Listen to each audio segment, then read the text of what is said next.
여러분 이지선 교수님을 아시죠? 이화여대 교수님이신데 이분이 원래 이화여대 학생이었을 때 교통사고를 당합니다. 뺑소니가 아니죠. 음주운전자에게 차가 치여서 차에 불이 나서 온몸에 화재를 입죠. 온몸의 55%가 다 타버립니다. 그래서 생사를 오고 가며 죽음의 문턱 앞에 서서 수많은 수술을 하고 겨우 회복되어졌죠. 그리고 이후에 그분의 책과 간증이 있는데 그 간증의 내용을 제가 좀 정리를 한번 해봤어요. 제가 한번 읽어드릴 텐데 함께 좀 나누었으면 좋겠다라는 생각이 듭니다. 23살이었던 2000년 이화여대 재학 중 타고 있던 차가 음주운전자가 운전하던 차와 충돌하여 화재가 일어나 얼굴뿐만 아니라 전신에 화상을 입었다.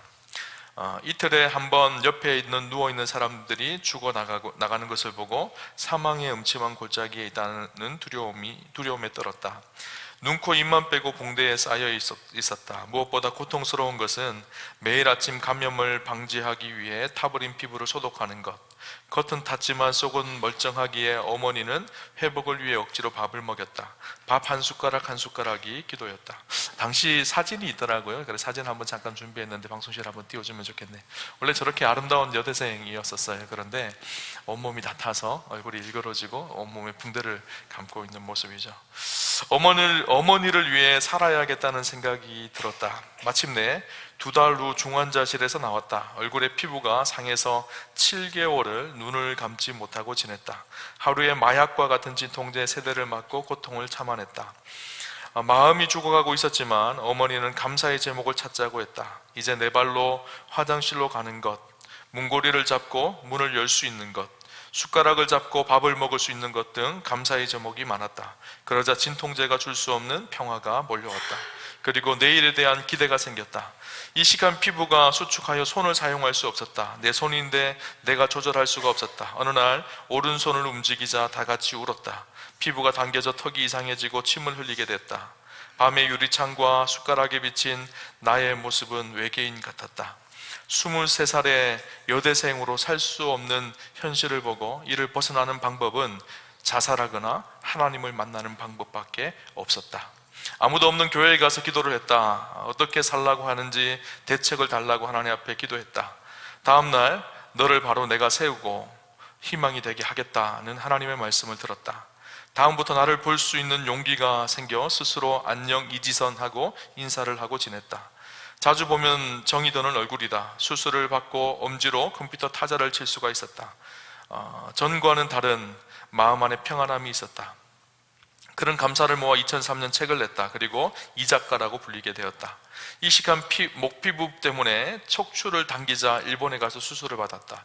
16시간 수술을 받고 다시 12시간 수술을 받았다. 너무나 고통스러워 천국에 가고 싶은 심정이었다. 예수님도 나보다는 안 아프실 것이라는 투정이 생겼다. 고난주간 묵상 기도를 하는 동안 너의 수치와 부끄러움을 내가 다 안다라는 주님의 말씀을 들었다. 그 말씀을 듣고 상처난 마음이 다 풀려졌다. 눈물만이 눈물을 닦아줄 수 있고 아픔만이 아픔을 안아줄 수 있다. 이런 내용의 간증들입니다. 근데 이지선 교수님의 간증을 제가 들으면서 또 보면서 들었던 생각 한 가지가 얼마나 억울했을까라는 생각이 들었어요. 술 취한 사람이, 자기는 술을 먹은 것도 아니고 술 취한 사람이 운전을 하다 자기의 차에 들이받아서 자기의 온몸이 다 타버린, 그래서 여대생으로 가져야 될 아름다운 미모를 다 잃어버리고 얼굴도 흉측해진 외계인처럼, 괴물처럼 그렇게 바뀌어진 자신의 모습, 살 소망이 끊어질 것 같은 그런 절망이 아니었을까라는 생각을 해봅니다. 아까 제가 나누었던 그 간증의 내용 중에 이런 내용이 있죠. 이를 벗어나는 방법은 자살하거나 하나님을 만나는 방법밖에 없다. 이 상황을 벗어날 수 있는 방법이 죽거나 아니면 진짜 하나님을 만나서 놀라운 변화를 경험하거나.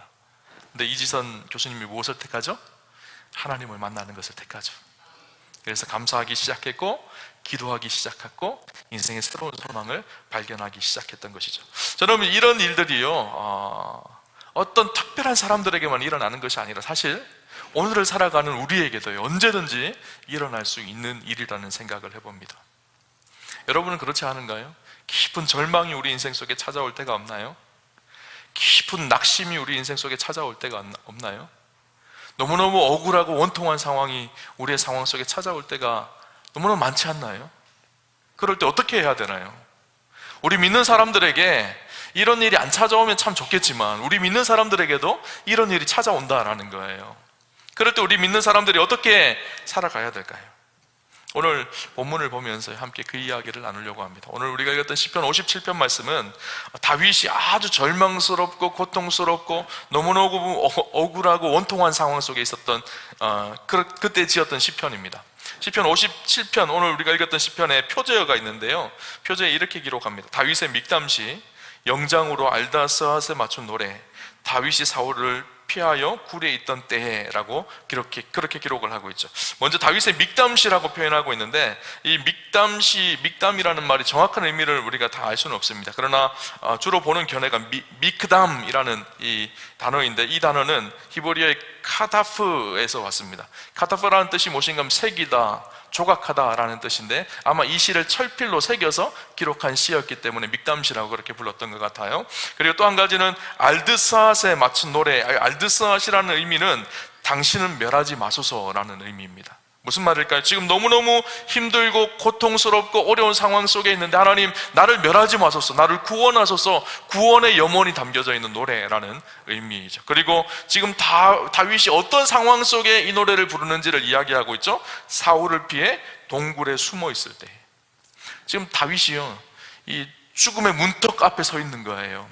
사울 왕이 자기를 죽이기 위해서 3,000명의 정예부대를 풀었습니다. 그래서 이스라엘을 샅샅이 뒤지면서 다윗을 잡아 죽이기 위해서 혈안이 되어졌어요. 그것을 피해서 숨어 들어간 곳이 어딘가 하면 동굴 안인 거예요.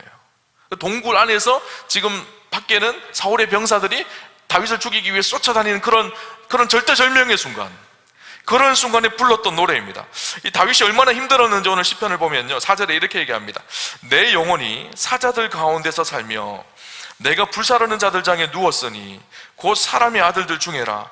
그들의 이는 창과 화살이요 그들의 혀는 날카로운 칼 같도다. 다윗은 그렇게 이야기합니다. 내 영혼이 사자들 가운데 살며, 지금 사자들이, 자기를 잡아먹으려고 하는 사자들이 우글우글대는 그 사자들 속에 자신이 있다라는 거예요, 영적으로. 또 한 가지는 내가 불사르는 자들 장에 누웠다, 불사르는 자들 그 가운데 누웠다라고 이야기합니다. 이 말이 어떤 의미인가 하면요, 불을 놓는 자들, 그러니까 자기의 처소를 태우려고 수많은 사람들이 기름을 들이붓고 불을 붙이려고 하는, 그래서 자기는 그 집안에 누워있는 그런 상황 속에 있다라는 거예요. 절대절명의 죽음 앞에, 위기 속에 지금 자기가 놓여있다라는 것을 이야기하죠. 6절에 보니까 이렇게 얘기합니다. 그들이 내 걸음을 막으려고 그물을 준비하였으니 내 영혼이 억울하도다. 지금 자신의 상황이 어떤지를 이야기하죠. 내 영혼이 억울하다는 거예요. 다윗이 잘못이 있었나요? 아니요, 다윗은 잘못이 없었거든요. 다윗이 했던 일은 무슨 일이었는가 하면 이스라엘을 저 블레셋에서 구원한 일이에요. 블레셋의 장수 골리앗 앞에서 아무 말도 못하는 이스라엘 백성들, 그들을 대표해서 다윗이 나가서 어떻게 하죠? 골리앗을 쓰러뜨립니다. 이스라엘을 블레셋에서 구원한 전쟁의 영웅이었죠. 전쟁을 끝나고 다윗과 사울이 들어오는 사람들이 뭐라고 노래하죠? 사울은 천천히요, 다윗은 만만이라고 노래합니다. 그때부터 사울의 마음속에 시기심이 막 발동하기 시작한 거예요. 내가 왕인데 나는 천이고 다윗은 만이냐? 이게 이해가 되지 않았다. 그런데 막 시기심이 막 일어나기 시작하고, 그 시기심에 붙들리기 시작하니까 사울에게 악신이 걸려지죠. 그래서 사울은 이제 연신 다윗을 죽이기 위해서 온 힘을 다합니다. 그래서 사울을 피해서 다윗이 도망가게 되어져요. 광야 생활이 시작되어지죠. 사울의 이 핍박이 워낙 거세지니까 다윗이 했던 일이 어떤 일이었는가 하면 이스라엘을 떠나서 가드 땅으로 들어갑니다. 블레셋의 가드 땅으로 들어갔습니다. 가드는 사울왕이 통치하는 곳이 아니니까 그곳에 숨어 들어가면 살 수 있을 것 같았어요. 근데 가드가 어떤 곳이었는가 하면 골리앗의 고향이었었어요. 사람들이 저 사람이 골리앗을 죽인 다윗이다라는 것을 알게 되죠. 그래서 가드 왕 아기스 앞에 끌려갑니다. 그곳에서 다윗이 죽게 생긴 거예요. 그때 다윗이 그곳을 탈출하죠. 어떻게 탈출하죠? 미친 척을 해서, 침을 흘리면서 막 미친 척을 하니까 저 미친놈을 내보내라 그래서 겨우 탈출하게 되어집니다. 그렇게 숨어 들어간 곳이 어딘가 하면요, 동굴인 거예요. 지금 다윗의 마음이 어땠을까요? 얼마나 상처가 많고 얼마나 마음이 상했을까요? 얼마나 힘들었을까요? 오늘 말씀을 묵상하면서요, 이런 다윗의 상황과 환경이 다윗에게만 있는 것이 아니라 오늘을 살아가는 우리에게도 동일하게 일어날 수 있는 일이라는 사실이에요. 원통하고 동굴로 숨어 지내고 싶고 사람들 앞에 드러내지 않으려고 하는 그런 마음이 있을 때가 있잖아요, 그죠? 너무너무 힘들고 괴롭고 고통스러워서 동굴을 만날 때가 있다라는 거예요.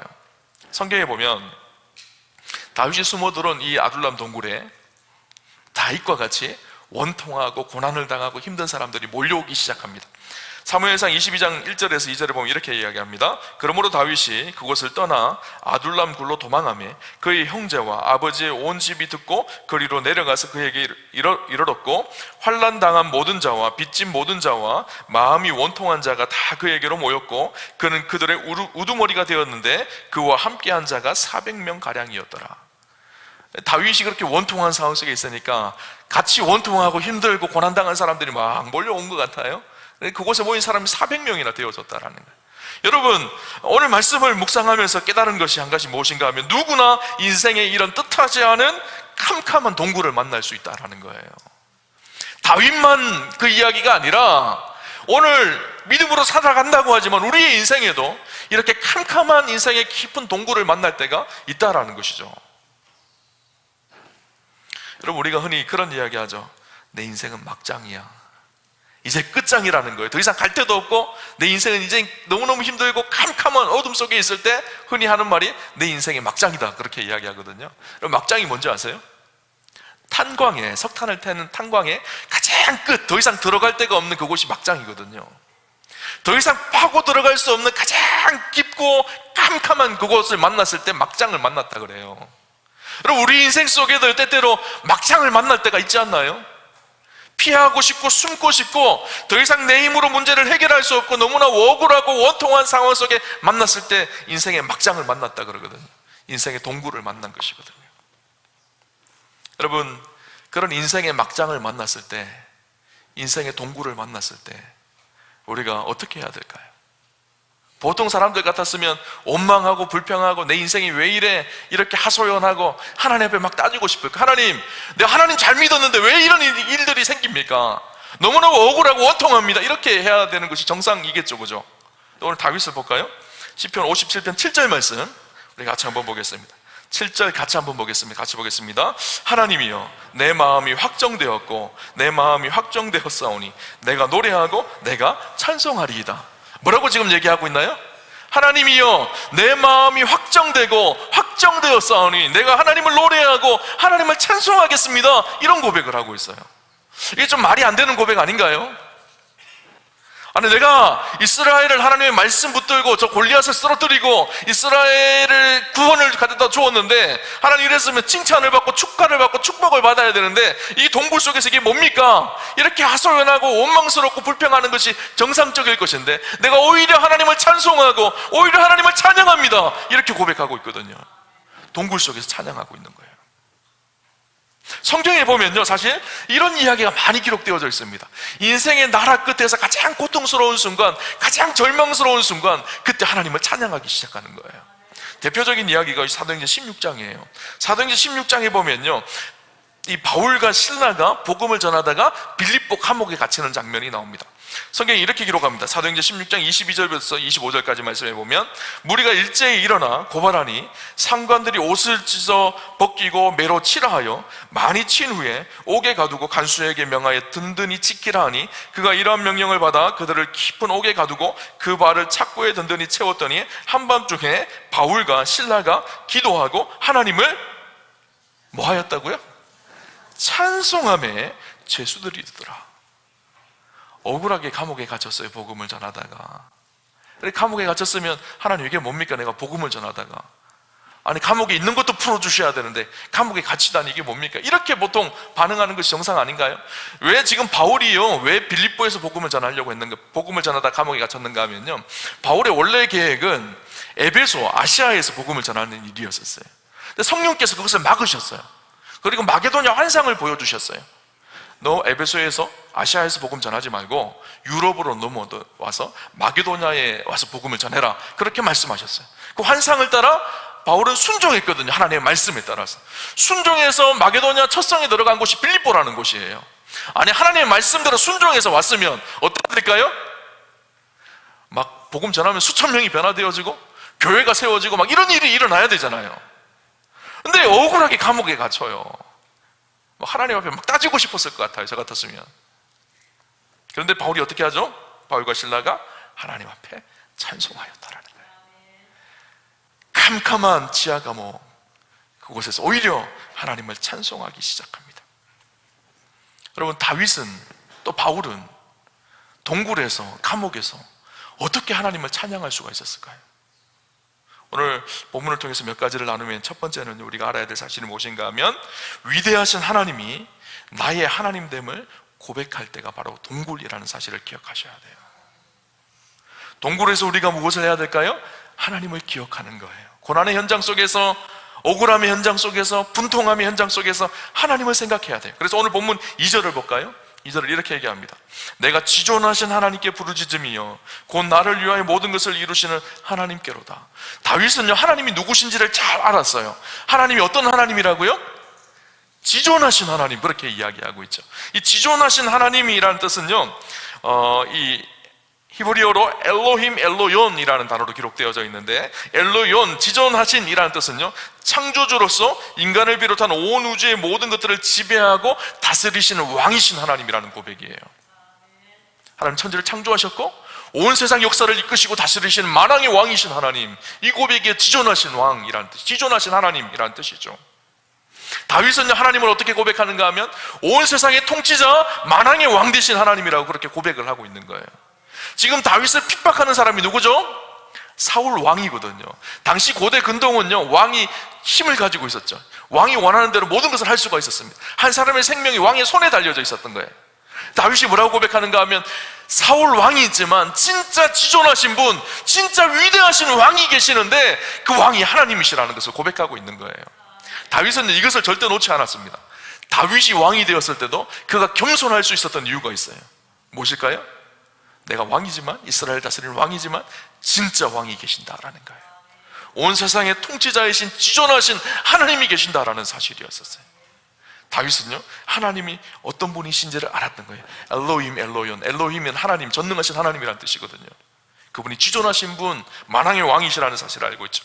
근데 더 나아가서 중요한 것이 있어요. 그 만왕의 왕이신 하나님이 나의 하나님이라는 사실이에요.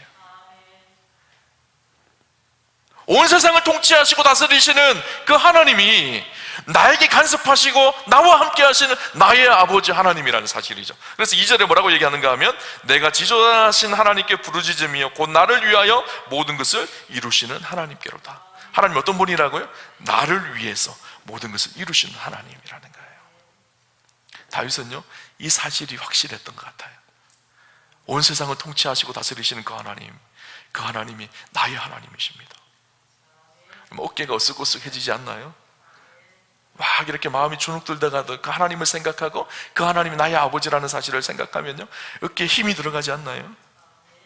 그리스도인들이 그런 사람들이에요. 하나님을 아버지로 모시는 사람. 그래서 여러분, 주기도문 할 때 제일 처음에 어떻게 기도하죠? 하늘에 계신 우리 아버지. 하늘에 계신이라는 이 표현은요, 하나님의 위대하심을 고백하는 거거든요. 전지전능하신, 세상에 우리 인간과 완전히 차별적으로 다르신 하늘에 계신 하나님, 그 하나님이 누구라고요? 우리의 아버지. 예수님이 우리에게 기도를 가르쳐 주실 때, 너 기도할 때 이렇게 해, 하늘에 계신 우리 아버지요, 이렇게 기도해 라고 가르쳐 주신 거예요. 주기도문이요, 그냥 암송하고 그냥 넘어갈 기도가 아니에요. 위대한 기도예요. 하나님 우리의 아버지 되십니다. 위대하신 그 하나님 우리의 주권자 되세요. 다윗은요, 이 사실을 알고 있었던 거예요. 그 사실 때문에 동굴에서 하나님을 찾기 시작하고 하나님 앞에 기도하기 시작했어요. 또 한 가지, 두 번째 우리가 동굴 안에서 해야 될 일이 있는데 무엇인가 하면, 동굴 안에서 하나님을 찬양하기로 마음을 확정하여야 합니다. 무슨 말인가 하면요, 우리의 감정은요 늘 바뀝니다. 오전에 기분 좋았다가 오후에 슬펐다가, 또 오후에 무슨 조금만 좋은 일이 있으면 행복했다가, 막 저녁에 또 괴로운 일이 생각나면 괴로웠다가, 이것이 우리의 감정의 모습이에요. 새벽 기도 와서 열심히 기도하면 하루가 막 힘이 납니다. 아, 오늘 하나님께서 나와 함께 하실 것 같아요. 근데 실제로 삶을 살면서 나를 힘들게 하는 사람들과 딱 부딪히면 그 기쁨은 사라져요. 금방 낙심이 막 밀려와요. 그래서 오후에 다시 와서 교회에서 기도했다 하면요, 또 막 힘이 생깁니다. 또 그래 교회 문밖만 나가면요, 다시 낙심하는 것이 우리의 감정이에요. 다윗도 가만히 보면 오늘 시편이요, 사실 논리적으로 정리가 되어 있지 않아요. 왜 그럴까요? 시이기 때문에 다윗의 감정이 그대로 오늘 시에 녹아져 있습니다. 그래서 오늘 1절 2절을 볼까요? 이렇게 이야기하죠. 하나님이여 내게 은혜를 베푸소서, 내게 은혜를 베푸소서. 내 영혼이 주께로 피하되 주의 날개 그늘 아래에서 이 재앙들이 지나기까지 피하리이다. 내가 지존하신 하나님께 부르짖음이여 곧 나를 위하여 모든 것을 이루시는 하나님께로다. 다윗이요 그렇게 고백해요. 하나님, 내가 하나님께로 피합니다. 지존하신 하나님, 나의 인생 가운데 모든 것을 이루시는 그 하나님께 피합니다. 이렇게 고백을 하잖아요. 그렇게 하나님 앞에 고백을 하니까 막 믿음이 막 생기기 시작하는 거예요. 3절에 보니까 그가 하늘에서 보내사 나를 삼키려는 자의 비방에서 나를 구원하실지라. 하나님 생각하니까 하나님 나를 구원하실 거야, 이렇게 막 선포해요. 그리고 하나님이 이 그의 인자와 진리를 보내시리로다. 하나님 나를 인자와 진리를 보내셔서 나를 승리케 하실 거야. 막 이렇게 믿음이 막 뿜뿜 생기는 거예요. 믿음이 작동되어졌죠. 그런데 문제는 또 4절이에요. 4절에 이렇게 얘기합니다. 내 영혼이 사자들 가운데 살며 내가 불사른 자들 장에 누웠으니 곧 사람의 아들들 중에라. 그들의 이는 창고 화살이요 그들의 혀는 날카로운 칼 같도다. 막 그렇게 믿음이 막 일어나서 하나님 나에게 은혜를 주시니까 내가 세상을 승리하겠습니다, 막 이렇게 끝나면 딱 좋은데, 또 현실을 바라보기 시작하니까 낙심이 막 밀려오는 거예요. 그러니까 6절에 내가 억울하도다 막 이런 얘기가 나오고 막 이러는 거예요. 이게 감정의 교차가 막 뒤죽박죽인 거예요. 그죠? 다윗의 모습이요? 오늘 우리의 모습 아닌가요? 그죠? 오늘 이렇게 설교를 듣고 예배를 드릴 때는 막 은혜가 되어져서 내가 세상을 승리할 것 같다, 하나님 나와 함께 하시. 근데 교회 문방만 나가면 눈에 보이는 현실 때문에 낙심이 되고 확 마음이 상합니다. 베드로가 주님을 바라보기 시작했을 때 무리를 막 걷기 시작했어요. 근데 시선을 바다를 바라보기 시작하니까 막 가라앉기 시작하는 거예요. 똑같잖아요, 그죠? 우리가 엘리야가 갈멜산에서 750대 1로 영적인 승리를 합니다. 하늘에서 막 불이 떨어지고 대단한 승리를 경험하죠. 근데 문제는 그 다음날 이세벨이 너 죽여버리겠어? 이 한마디에 마음이 확 녹아져 내려서 하나님 나 죽겠습니다, 도저히 내가 하나님 사용 못하겠습니다, 하나님 나를 데려가 주십시오, 이렇게 바뀌거든요. 그 위대한 엘리야, 대단했던 베드로, 우리도 똑같은 사람들이거든요. 늘 낙심하고 하나님 바라보고 다시 힘을 얻고 또 낙심하고. 또 오늘 다윗은요 중요한 결단을 합니다. 7절을 다시 한번 읽어봅시다. 7절 같이 보겠습니다. 하나님이여 내 마음이 확정되었고 내 마음이 확정되었사오니 내가 노래하고 내가 찬송하리이다. 지금 다윗이 뭐라 그러죠? 하나님 내 마음이 확정되었습니다. 하나님 내 마음이 확정되었습니다. 내가 노래하고 하나님을 찬양하기로 내 마음을 확정합니다.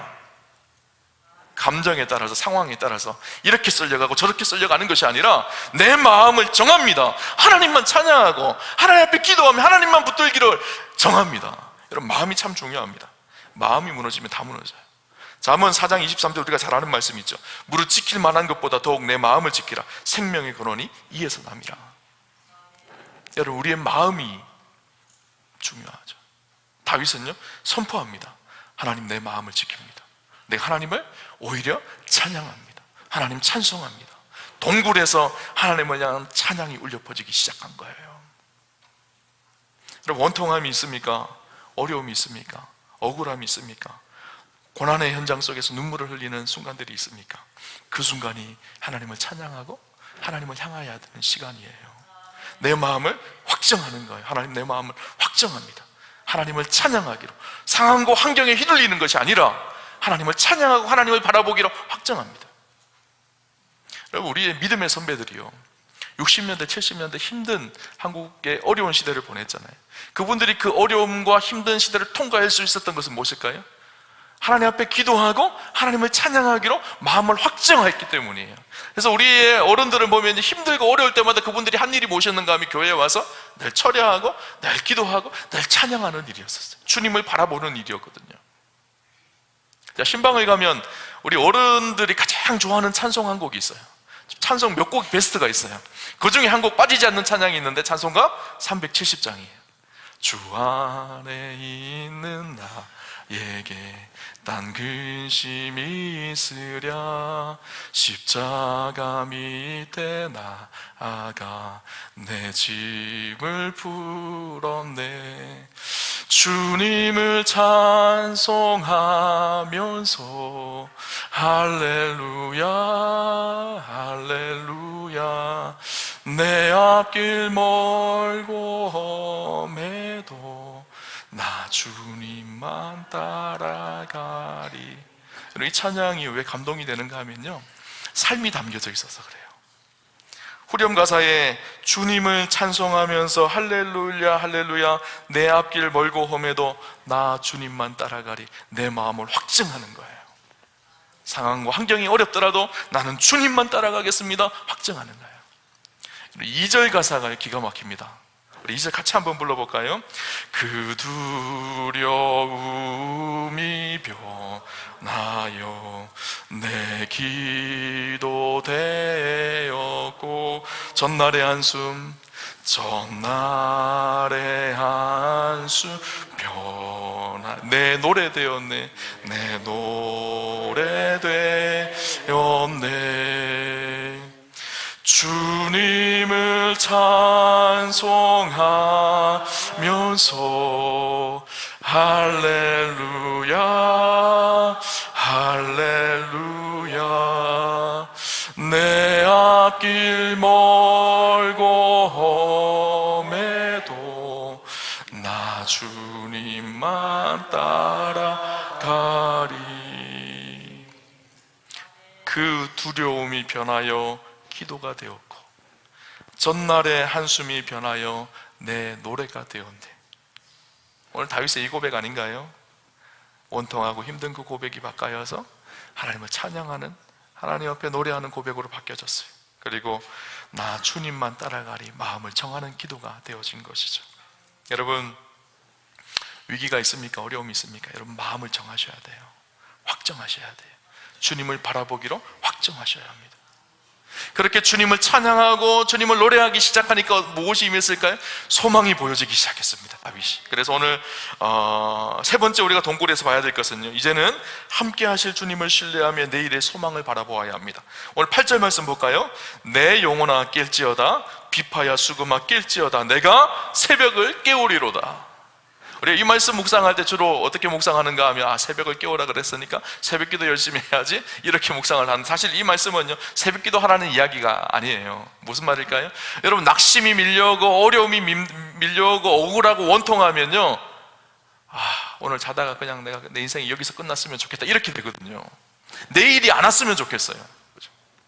근데 하나님이 보여지기 시작하고 하나님을 찬양하기 시작하니까 우리 안에 하나님 나라가 임하기 시작하고 내일에 대한 소망이 생기기 시작합니다. 그러니까 내일 어떻게 한다고요? 새벽을 내가 오히려 깨우겠다라는 거예요. 역사 속에 우리 인생이 묻혀서 끌려가는 인생이 아니라 역사 속에 뛰어들어서 하나님의 일들을 감당하며 힘있게 소명을 감당하며 살아갈 수 있도록 새벽을 깨우며 소망을 가지고 나가겠다라는 거예요. 그죠? 하나님이 우리와 함께 하실 때 우리 삶의 태도가 바뀌어지기 시작하는 것이죠. 소망이 있기 때문이에요. 우리 안에 하나님이 함께 하시는 그 소망이 있기 때문이에요. 여러분, 낮은 울타리라는 책이에요. 이런 이야기가 나왔어요. 제가 이 이야기를 참 감동이 되었는데, 한 사람이 지하철을 타고 있었습니다.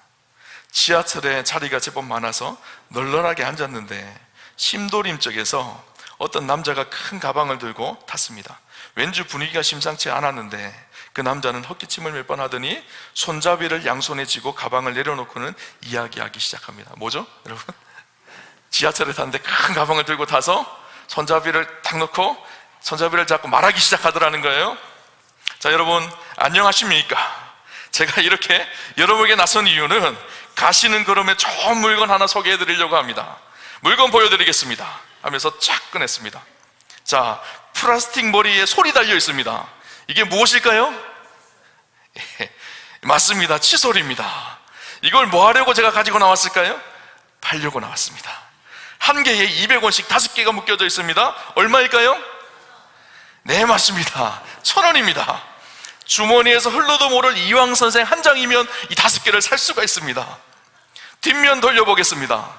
영어로 써여졌습니다. Made in Korea. 이게 무슨 뜻일까요? 수출했다는 것입니다. 수출이 잘 되었을까요? 망했습니다. 자, 그럼 여러분께 하나씩 나눠드리겠습니다. 쭉 나눠주기 시작한 거예요. 그 남자의 말투와 모습 때문에 몇몇 사람들이 희죽희죽 웃고 있었다. 그리고 남자는 칫솔을 사람들에게 하나씩 돌렸다. 사람들은 별 관심과 반응이 없었다. 칫솔을 다 돌리고 나서 그 사람이 말을 하기 시작합니다. 자, 여러분, 여기서 제가 몇 개나 팔 수 있을까요? 여러분도 궁금하시죠? 저도 무척 궁금합니다.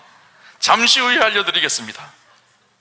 그리고 다 거두고 나서 이렇게 얘기합니다. 자, 여러분 몇 개 팔았을까요?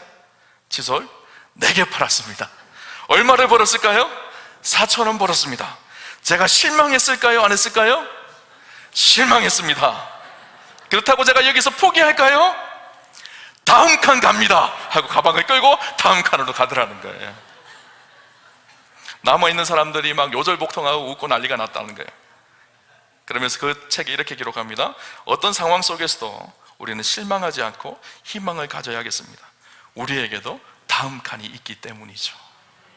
여러분, 세상 사람들도요 다음 칸을 기대합니다. 그런데 우리 그리스도인들은요, 우리를 위해서 준비하신, 하나님께서 준비하신 다음 칸이 있어요. 그죠?